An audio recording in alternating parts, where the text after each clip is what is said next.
For years, state-of-the-art aerospace astroneering was locked behind military contracts, leaving independent captains to rely on compromised designs and aftermarket parts. As commercial trade continues to expand all regions of the settled systems, frontline utility, combat efficiency, and versatile reliability have fused into a single standard. You don't just navigate the settled systems anymore. You secure it, you supply it, you command it.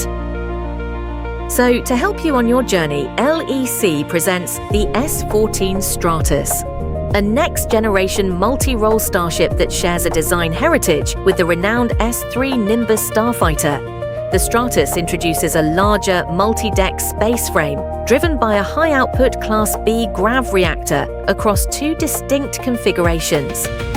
The standard S-14 features a highly modular 3-deck layout, allowing it to excel at personnel transportation and even light-hauling duties.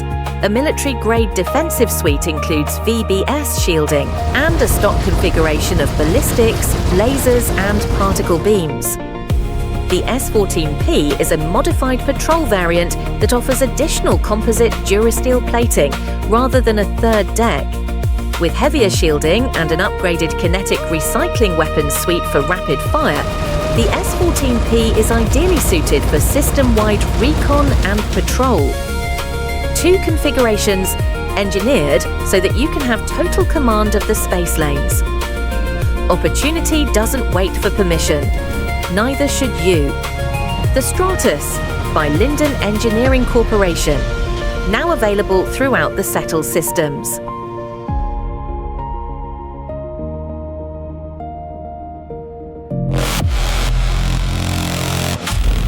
Hostile threats detected.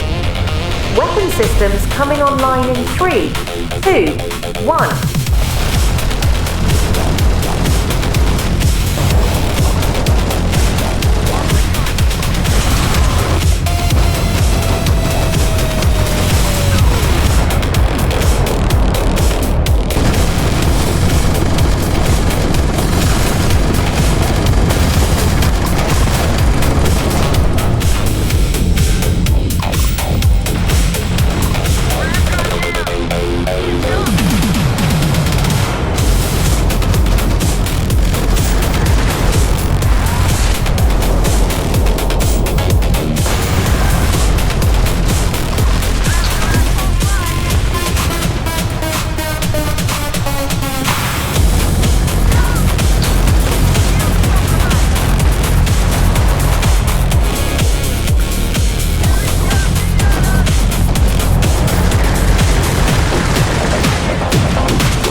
Alright shipwrights, welcome to another LEC video.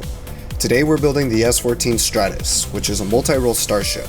As you saw in the trailer, there's two different variants of this ship, and most of the build process is the same, so we'll start with the standard S-14 variant first, which is PS5 compatible, then we'll modify it into the S-14P variant with mods that are available for PC and Xbox. Timestamps are available, so you can skip around if you need to. Now this build is basically a scaled up version of my S-3 Nimbus, which itself was inspired by blending one of my favorite ship designs in the Eta-2 Jedi Starfighter with the Nimbus 3 V-Wing from the Prequel Trilogy. While my S-3 Nimbus was built to be a SysDef interceptor, the Stratus is a larger starship that's intended for the commercial market. The standard S-14 has an even 52-meter footprint across 3 total decks, while the S-14P is a bit longer at 56 meters. It sacrifices the S-14's third deck in favor of additional hull plating and a more aggressive stance. With the Hab selection that I chose, the S-14 can crew up to 8, while the S-14P can crew up to 4. Of course, you can choose whichever Habs you prefer, but I tend to decorate my interiors, so I'm mostly using empty tile Habs. By the way, there's interior tours for both variants, so you can see how they differ. And the standard S-14 has an all-purpose daily driver theme, while the S-14P has more of a bounty hunter theme. Now I typically run with a robot and like 1 to 2 other crew members, so ships in the 40 to 60 meter range are what I prefer to roleplay with, and this ship feels perfect to use and fly around in this game. Just like many of you, I live by the whole Star Wars philosophy of that hero ship that's both a home and a method to earn credits. And speaking of credits, you're going to need about 500,000 credits to build the standard S-14 variant, while the patrol variant is going to cost an additional 1.2 million. Components and weapons cost the most here, and as usual, pricing will vary depending on which ones you choose, as well as your rank in the commerce skill.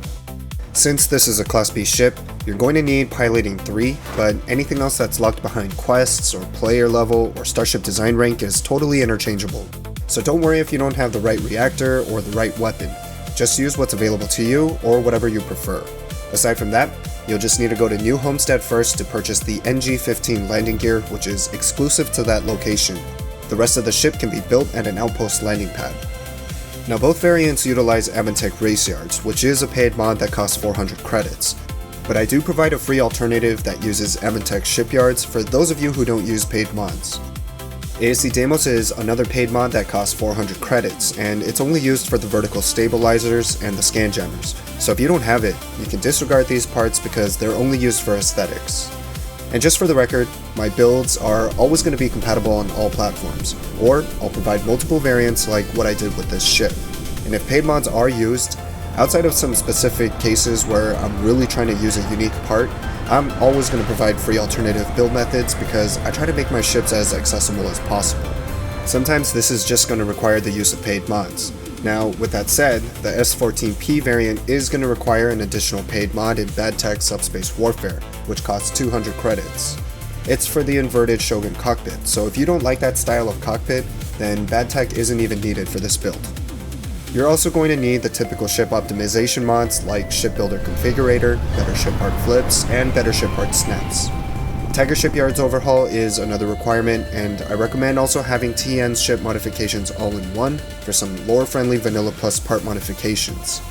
By the way, if TN's all-in-one is causing your Falkland Habs to disappear, just don't use the Falkland TN patch. It works fine with everything else. And the S-14P variant requires Intrinity Aeroworks, which is causing crashing after the Free Lanes update. So make sure you also download the Intrinity Aeroworks Fix mod by OG Tennessee so you can fix the crashing issue. One last thing, I didn't realize until I was about halfway done with this video that the Decorative Engine mod that I use isn't available on PS5. So when we get to the engine section, I'm going to show you an alternative build method to get the same layout, and it might look a little different, but it's gonna be pretty much the same. Other than that, it's a pretty straightforward build process. I'll be providing vocal instructions for the important sections of the build, but always remember, if you have any questions or if you get stuck anywhere, feel free to reach out to me in the comments.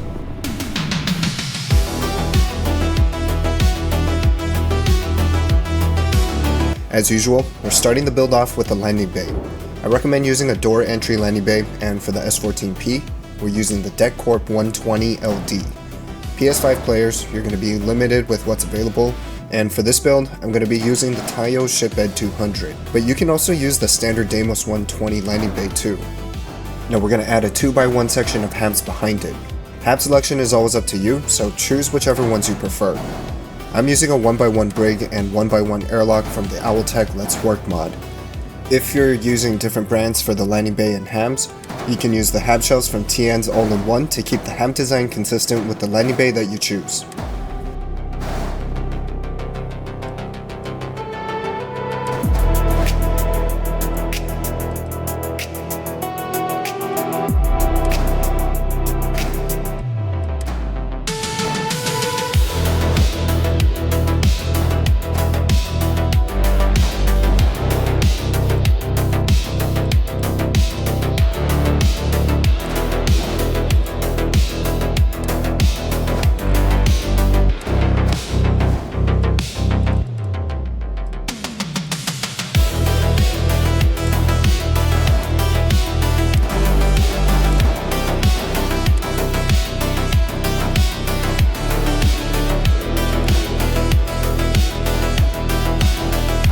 Next, we're going to use the shift plus stack technique to merge the polo cargo holds into each other.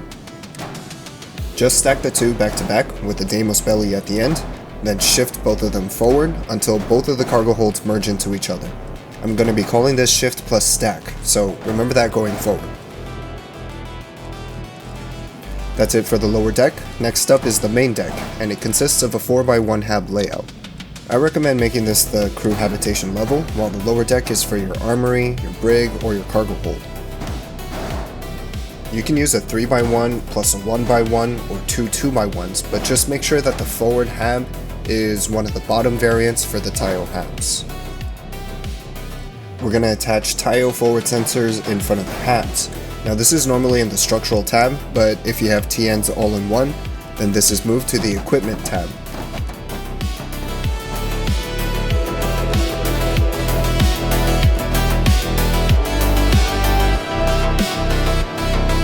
Okay, next up, we're going to merge the reactor, grav drive, and fuel tank using shift plus stack. Choose whichever you prefer, but you'll need to use the TIG fuel tank. Now stack them behind the main deck Habs, and then just like the cargo holds, select the rear two and shift them forward. Duplicate whichever one's left over, and then select both and then shift them forward again. Then just delete the extra part.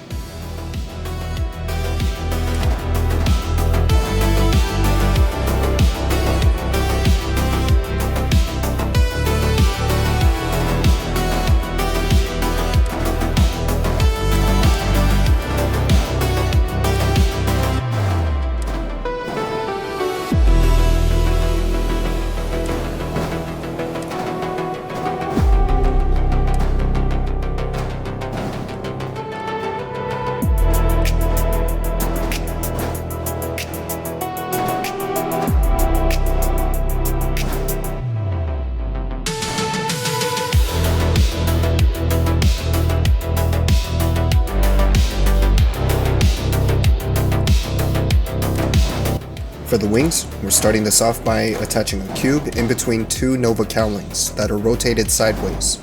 It's going to connect both cowlings by their inner snapping points. Attach a Hopetech thruster to the cube as well, and normally this would be in the structural tab, but if you have TNs all in one, then this is moved to a new thrusters tab. Next up, we're going to remove the cube and attach a third cowling to the rear one. This is going to leave the thruster and the forward cowling unsnapped, but we just simply need to reattach the cube back to where it was, and then now all of these parts are connected. I'm going to show you again. So when you reattach the cube, you can kind of see the top of the snapping ring through the cowlings. If you see that, then you're good to go. Duplicate this entire wing and then mirror the setup.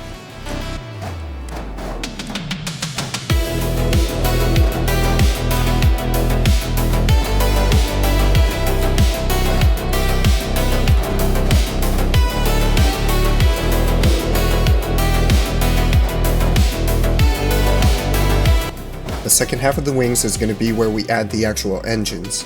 We're going to use both the actual Draconis 980 engines from Avontech Raceyards, as well as the cosmetic version, which is located in the structural parts tab. We'll start by stacking 3 cubes back to back, then attach a cosmetic Draconis followed by 2 Draconis engines. I went with the neon versions for some added flair, but there's a non-illuminated version as well.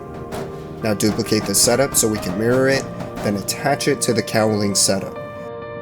The middle cube of the Draconis setup is going to attach in between the outer snapping point of the forward and the rear cowlings. You don't have to actually remove the cowlings to do this, I'm just showing you what's going to happen because the engines are just going to snap right into place. You just want to make sure that the alignment is correct with the middle cube between the cowlings.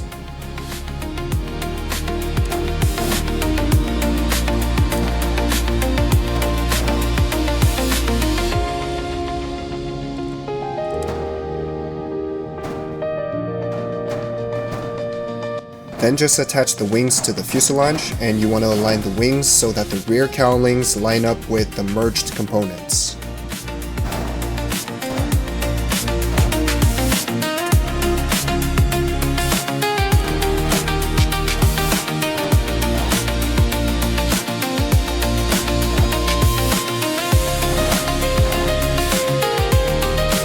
And then the last thing for this section is to add the TIO side cap Bs behind the forward sensor.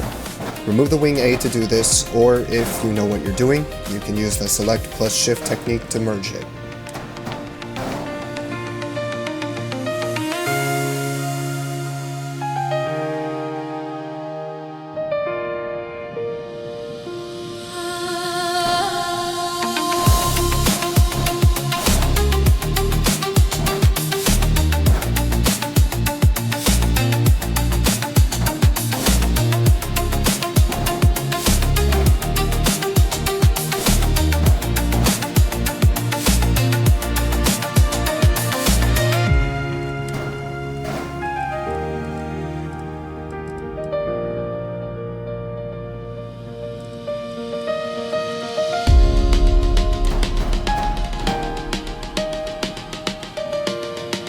Okay, so I made a stupid mistake, and I completely forgot that the ability to flip decorative engines doesn't come from Better Shipyard Flips, but from Decorative Engines Enhanced by Sadir Machiba. It's not available in PS5, but Sadir has ported most of his mods, so I think Decorative Engines Enhanced will get a port at some point. Now, I didn't realize this until it was way too late in the editing process, so PS5 players, after we build out the engines real quick, I'm going to show you an alternative method that looks pretty much the same. Just hang tight because the original engine setup is very simple, so it's not going to take long.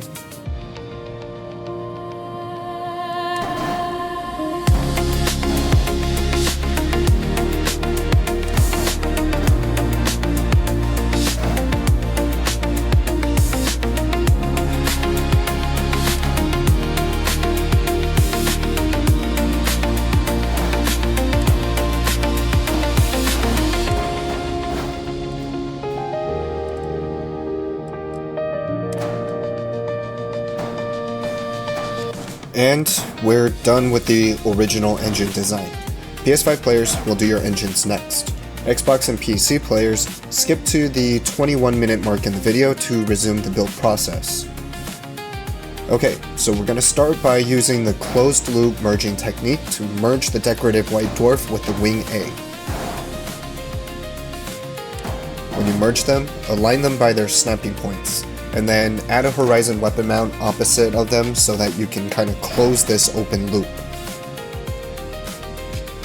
Select all on the horizon mount, and then press accept, and then this is going to automatically snap any loose parts into place.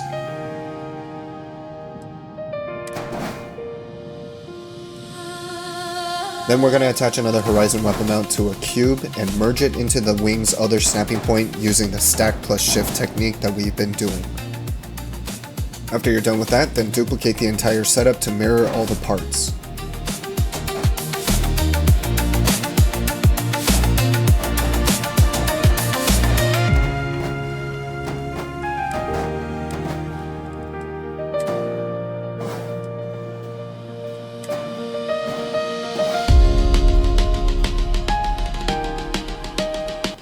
Next, we need to remove the rear-facing landing gear so that we can place the wings. I already removed one off screen, but remove both and then attach the wings to the ship. You want the cube to attach directly to the side of the polo cargo holds.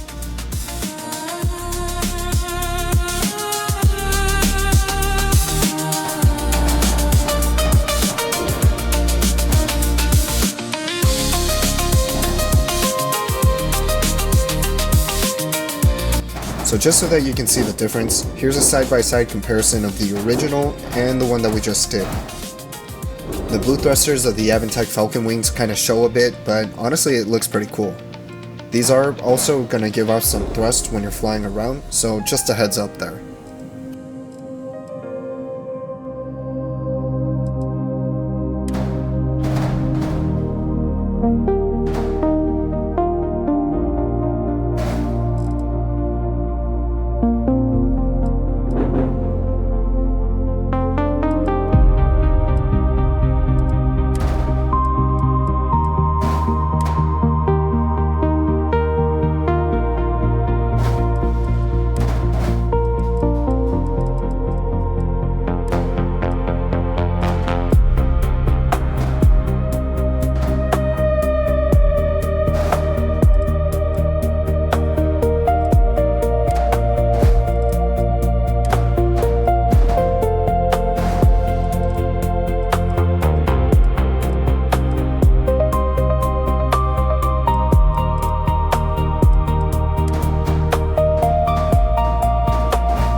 Okay, remember, just like the Habs and components, weapon selection is up to your own preference. I'm going to show you where the weapon placements are, and then you can decide what weapons you want to install. Now, ballistics are my favorite weapons, and I like to equip them in the first weapon slot. For the S-14, I recommend using Vanguard Hellfire autocannons, but if you haven't unlocked them yet, then you can use the Jishaku Aniku Rapid RF railguns, which have the second highest DPS for ballistics. For the S-14P, I'm using a mod called 18 Ship Weapons for more weapon placements. I'm also using a mod called Faster Autocannons, which increases autocannon fire rate to 100. For balance, damage is decreased, and the KE-49 autocannons ended up being one of the better ballistics, so that's what I'm going to be using. Now, since any weapon we choose can have more than 2 weapon placements, we're going to be merging multiples into each other. We'll start off by attaching the first weapon to an equipment plate that's flipped sideways. Now, we can't just simply duplicate the weapon because it's going to snap to the back of the equipment plate. So we have to block it with something that doesn't have a snapping point, and a porthole is perfect for this. Attach it to the plate, then duplicate the weapon. Now it doesn't snap to anything, so we can merge it into the first weapon. This isn't going to require us to use select plus accept because the weapons just happen to merge automatically. But that being said, you want to make sure that you merge them as seamlessly as possible. Otherwise, the weapons are going to be slightly offset. It's barely noticeable, but if you have OCD, this might bother you.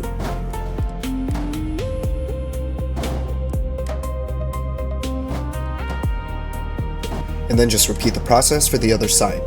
Now you're going to see me place the first duplicated weapon off to the side, and then duplicate from that weapon. I do that because if you duplicate from weapons that are already merged into each other, sometimes it duplicates both of the weapons. It happens randomly, so if it happens to you and you have the too much power for weapons error, it's most likely because you unknowingly duplicated too many weapons in.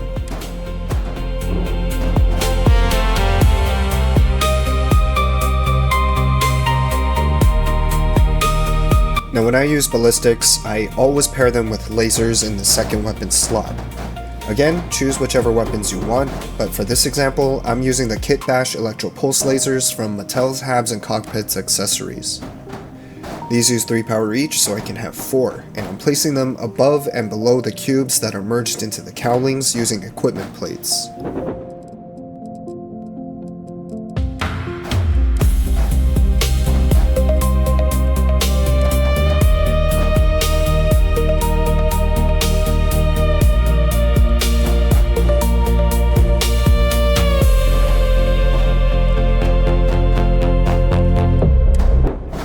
And then finally, I like to pair my favorite weapon combo with missiles. There's going to be a placement on each wing, which means we can merge multiple into each other. Repeat that process using the porthole to block the equipment plate snapping point. Then merge these into the wing where they're going to attach to the cubes. For now, you're seeing me use missiles from the Missile Barrage Launchers mod, but I end up switching these out for Hunter Mag 700 auto missiles from Ranjimus's Endgame Ship Weapons pack. And holy shit, man. These missile launchers are so cool. Literally automatic missile launchers with a fire rate of 6, and the instant recharge rate too. Damage is low for balance, but dude, these are ridiculous. It's fairly new, so hopefully this gets ported to PS5, because you're gonna have so much fun with this.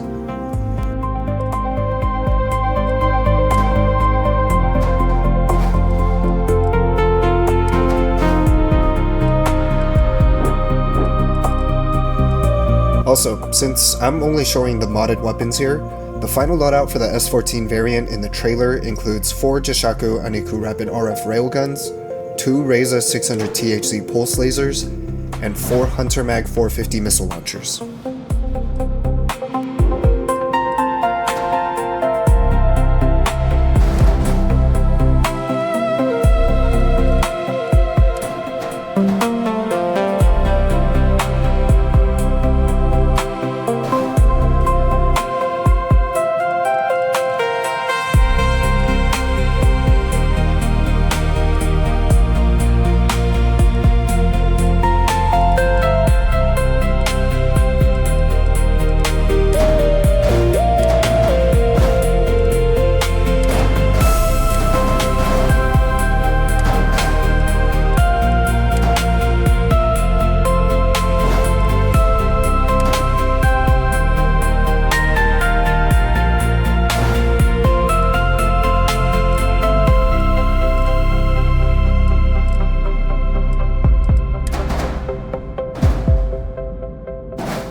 Alright, so that's it for the S-14 variant.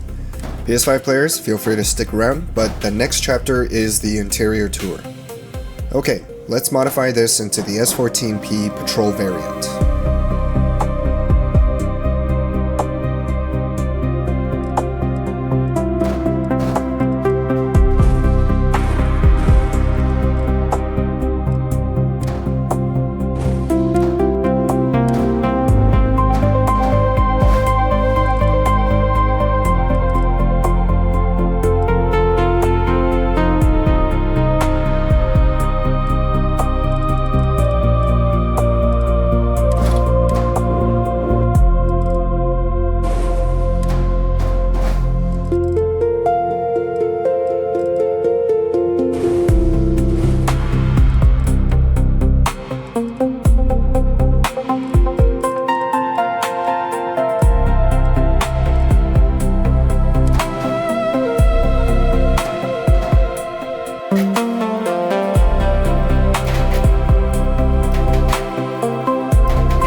Okay, so I hope you enjoyed the tour of the S-14P. I'm just going to do a simple walkthrough with the S-14 because a lot of the highlights or features are pretty similar. And I'm also using the standard pre-decorated tile habs for the first and third decks, just with some light decorations. Layout on the other hand has changed pretty drastically, thanks to the third deck. We have a lot more space now, so the lower deck has all the same amenities as the S-14P, but scaled up. 4 suit bays instead of 2, an actual medical bay rather than terminals, and actual space for cargo.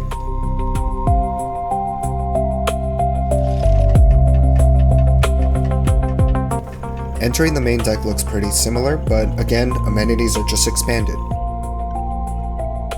The crew quarters has its own separate wing now with a living room section, while the captain's quarters is relocated to the flight deck. With the extra space, you can put things like a weight bench, a sofa, and a wet bar area for the crew. Just like any build, you can tailor sleeping arrangements according to crew's size. I built this with 4 in mind, so 3 crew bunks and a separate captain's quarters.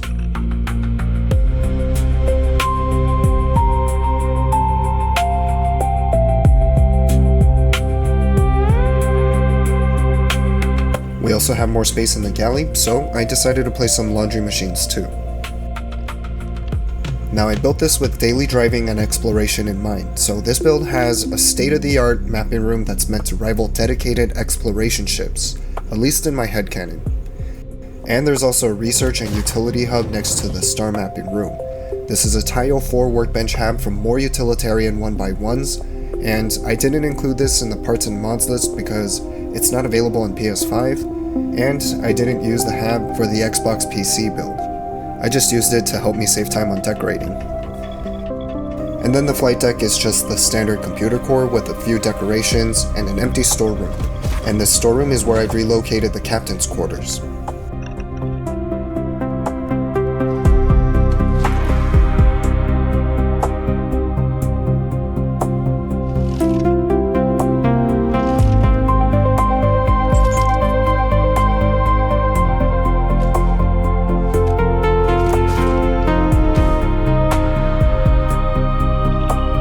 Now seating arrangement is going to look a little bit different for the cockpit because I'm using one from Mattel's Cockpits and Bridge Crew series, but I did add the terminals that are on the sides and on the overhead ceiling.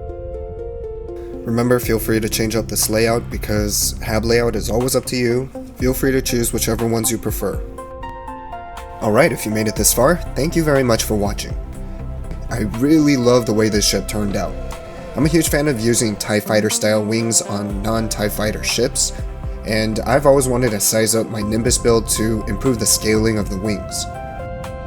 I also love how the inverted Shogun cockpit looks with the Intrinity caps. I usually run with another companion or robot, so anything within the 40 to 60 meter range is usually what I prefer to fly around in, and this ship, the way it's scaled and profiled, is just perfect for me. For how scaling works in Starfield, this range feels like the perfect size to live out that Star Wars hero ship lifestyle. Since we're on this topic, I want to be clear, any build that I upload after the Freelanes update is going to be compatible on all platforms, one way or another. Whether it's through providing multiple variants like what I did for this build, or some other method, anything that I upload is something that I'm going to make sure that both PC and console players can build. With the way the mod scene is for Starfield, I hope that you can understand that using paid mods is going to be inevitable for a builder like me. I mean, I won't use them for every single build, but at the same time, I'm not going to avoid them entirely. I'm trying my best to cater to as many people as I can, but obviously, I can't cover everyone. That said, if paid mods are used for a build, in most cases, I'm going to provide a free alternative whenever it's possible. There may be times where I want to use a cool modded part that's too unique to find a replacement for, but my goal is accessibility, so 9 times out of 10, I'll find a workaround for you guys. Now my upload schedule has slowed down quite a bit this month, and that's for a variety of reasons, but at least on the Starfield side of things, I'm still testing things out with Terran Armada, because I still haven't been able to play Starfield with it enabled. I finally managed to get the game to at least boot up without crashing, but it's been an extremely buggy experience overall. Fast traveling still causes crashing for me, so I can't even start the quest, but I was able to at least start a ship build. I got about 3/4 of the way through a Helldiver Super Destroyer style build before the parts just started disappearing, and then the crashing happened. My load order just isn't playing too nicely with the DLC, so unfortunately, I'm gonna have to hold off on the Terran Armada builds for now. But I have other ships and build requests to get through, and I'm also going to be uploading an Outpost build guide, as well as an advanced building tips guide sooner than later, and it'll clarify all the merging techniques that I use, as well as give you some cool design inspiration. As for my own ship mod, because I've been getting numerous requests for it, so I also want to set the record straight on this. It's something that I will do this year, hopefully. It all just depends on a few things that I'm waiting for. For one, I need my game to get more stable, because I've gone through 4 character saves since the update, and for the sake of content, I need the state of the game to be at a certain point in terms of quests and outposts and weapons and gear. As you can imagine, that takes a lot of time, so that's something that you'll have to bear with me on. I'm also waiting for more free and achievement-friendly mods to get ported over for the PS5 players, because whatever I end up doing, whether it's ship packs or some POI style mod, it's most likely going to be ship packs or some variation of ship packs, but anyways, whatever I end up doing will have an achievement-friendly version that's compatible on all platforms. And then I'll have a variety of free ones that'll be a mix of Xbox PC only and PS5 compatible mods. Obviously, there will be differences between the ship designs because for the achievement-friendly version, I'll be limited by what mods I can use. So I'm still waiting for more to get ported over so that I can build better ships. But it's something that will be done this year, depending on mod availability. The ultimate vision I have is to have a Star Yard POI with a showroom, where you can purchase the ships at a very expensive price, or you can do quests for LEC that'll reward you with a free ship. If I do that, I definitely have to collaborate with other mod authors.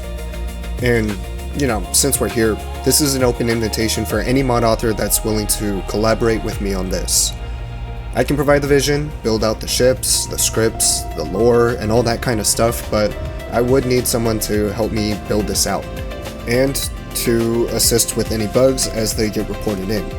But the main thing is to build it out, and if that doesn't happen, then it'll be ship packs, which is something I think I can manage on my own, but again, I'm always happy to collaborate on that as well. Anyways, for the No Man's Sky Corvette builds, it's already the end of May, and I'm lagging very badly on my videos. Like I said, I'm focusing on Starfield because I have to bring the content side of things up to speed with my current character save, and some of this process is stuff that I can create additional content for, like the Outpost guide that I mentioned earlier. But no worries, I promise I will get back into the No Man's Sky builds. Things are just pushed back by about a month, so we're probably looking at around beginning of July. Okay, I think that's it for now. Thank you for tuning in, and as always, feel free to reach out to me in the comments if you have any questions or build requests, or if you just want to chat all things Starfield and No Man's Sky ship building. This is Lyndon, signing off. See you in the Starfield.